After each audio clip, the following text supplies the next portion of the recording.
what's up everybody, it's Amaya. So today's video is going to be a little bit of a different one. I've never really done this type of video before, except for maybe my 50 random facts about me or something like that video. But today I'm going to be doing the Let's Go Deeper video. So you guys may have seen this starting to circle around YouTube as a sort of tag. It started with Kristin Lauria. I think that's her name. She's a YouTuber. She's a beauty and fashion and lifestyle YouTuber. And then I saw Cosmo by Haley do it on her channel, and she is one of my absolute favorite YouTubers. I love her so much. She's just so cool. And I loved her video so much that I decided I really want to take a chance and do this video because it's a little bit different. Basically what this video is there's 5 questions, and if you do this video you answer those 5 questions in the way that best fits you. I know Kristin Lauria did hers very faith-based, very religion-based, which is great. I really did like watching that video. I personally am not a very religious person, so I am not going to do mine in that way. I'm going to do mine more like Haley did hers, which was more of a soul-based as opposed to a faith-based. But however you see fit to answer these questions is an awesome thing to do, even if you aren't a YouTuber and you just want to read these questions and kind of think to yourself or use them as a journaling prompt. That would be so cool. Totally do that if you're into writing. And I will put all the questions down below in case you guys either want to do a video, just look at them for yourselves, or use it as like a journal prompt, something like that. And yeah, without further ado, let's get on with the video. Okay, so the first question is, where does your joy come from? So one of the ways that I feel the most joy is by doing people's makeup or just doing makeup in general. When I do people's makeup, I just love seeing them feel so happy and so excited about how they look, because how you look really does influence how you feel about yourself inside. How you feel about how you look influences how you feel inside. So I love when I see people just feel so happy when I did their makeup and I know that I was the cause of that joy. That just makes me feel so happy. Another way that I feel joy is being with my friends and, you know, my loved ones when we're having a fun time. When we're having a fun time and we're just like hanging out, either going to a movie or just walking around, and we're being crazy and loud and goofy and teenagers, and it's fun, and it's nobody cares what anybody else thinks. I mean, obviously we're not being like destructive or bad or anything like that, but we're just being harmlessly fun and crazy and awesome, and that just makes me feel so happy because I just feel like I am in a place that I am most loved, and I am in a place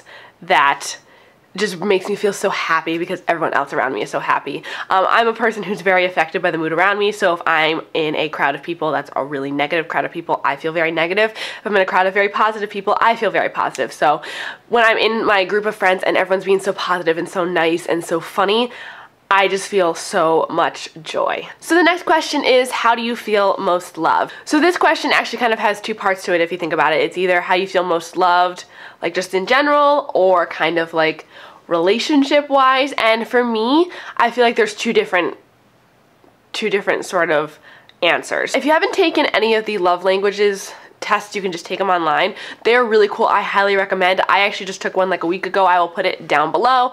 I actually knew what my love language was, I feel like, and I was correct once after I took the test. But my love language is touch, and it's very interesting because when it comes to my boyfriend or my family, touch I like a lot. I like getting hugs, I like getting kisses, I love snuggling, I'm very cuddly.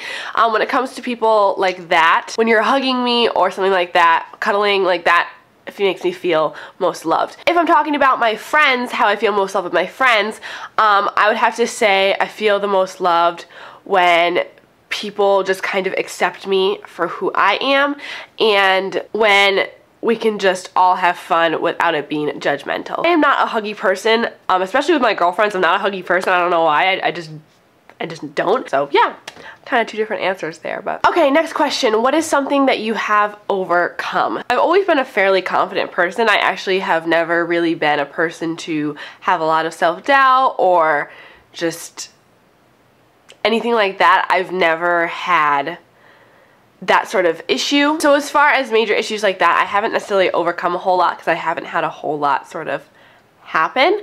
I guess I would have to say something I've overcome is not being super self-conscious. So always when I was growing up, I was in a neighborhood full of boys. So once again, that's a very, as a girl, you kind of feel like you have to like toughen up and like, you know, you have a standard to live up to, even though the guys could probably care less. All the friends that I had when I was younger were in a way sort of judgmental, especially the ones that I would hang around a lot. They would always ask me why I was homeschooled and like why I didn't just go to school, and like that was really weird, like just go to school, like it's so much better, you should just come and be with us because we're so much better. And it always made me feel very self-conscious. I remember the first day, I think I was probably about 10 years old, I got my first Aeropostale shirt. It was like a hand-me-down, and it was an Aeropostale shirt, and I felt so confident because I was wearing that. And so that made me feel like I was worthy to be with them because I had like the Aeropostale shirt, because that was like a big thing. So I guess I would have to say being very self-conscious and caring what other people think is something that I'm still working on, but I've overcome for the most part. I didn't used to want to go into stores when I was like 13 and 14. I would get like really like upset and emotional and scared. I didn't want to go into stores because I felt like everybody would somehow know that I was homeschooled, or I didn't have the right clothes, or I was just going in to the store for the first time, or all I had worn was hand-me-downs. Like, I just felt like people were going to judge me, even though that isn't seen. No one can see that. So I feel like I've overcome that for sure. Nowadays, I don't care what I'm wearing, usually, and I don't care if my makeup's done, my hair's done, I will just go, because in the end, why are you so important that someone's looking at you? That's what my mom always says, and I've learned to really live by that, is what's so important about you that's making somebody else take the time out of their precious life to think about you? Because let me tell you, they're probably not. So next question, what is one of your biggest struggles / weaknesses? I would say definitely one of my weaknesses is food. I have to be very careful with the type of food that I eat, and not because of necessarily any weight reasons, but actually because the food I eat really does affect my mood, and it affects my hormones and all that sorts of stuff. So if I eat a lot of junk food or a lot of carbs, I get very lethargic and tired and cranky, and I start to feel like just not depressed, but like that depressed feeling of like, what's the use of doing anything? So it's really hard for me to hold back. Like my sisters can eat like dessert 3 times a day, and I can only eat dessert once. And it's hard because I'm like, why do they get to eat dessert and I can't? But then I eat dessert and then I realize, oh crap, I feel like crap. That was not worth it. That brownie was not worth it. Another thing that I still struggle with, especially from being on YouTube and stuff like that, is really feeling that you're worthy enough on social media. Like, I look at my pictures and stuff like that and I'm like, ugh, my nose is too big from the side, or my eyes aren't big enough, or my this doesn't look like that, or my makeup looks a little bit like this, or I have a zit and it looks really bad and I have to Photoshop it and everything like that, because you're seeing these pictures of these women and these girls on social media and on especially YouTube and stuff like that, with all the beauty community. Everyone looks so gorgeous and you just want to look like that, and you see these people and you're like, they're so, you know, famous, they have 1 million followers on Instagram. I want to have 1 million followers on Instagram, so I need to look like them. When really, no, they have 1 million followers on Instagram because they look like them. So if you want to have 1 million followers on Instagram, you need to look like you. And that's one of the things that I'm still working on, is not getting discouraged, which is why I almost never do looks that are inspired by something, because when I start looking at things, I'm like, oh, they're so good. This person's so good. This makeup look looks so good. How come my makeup looks don't look like that?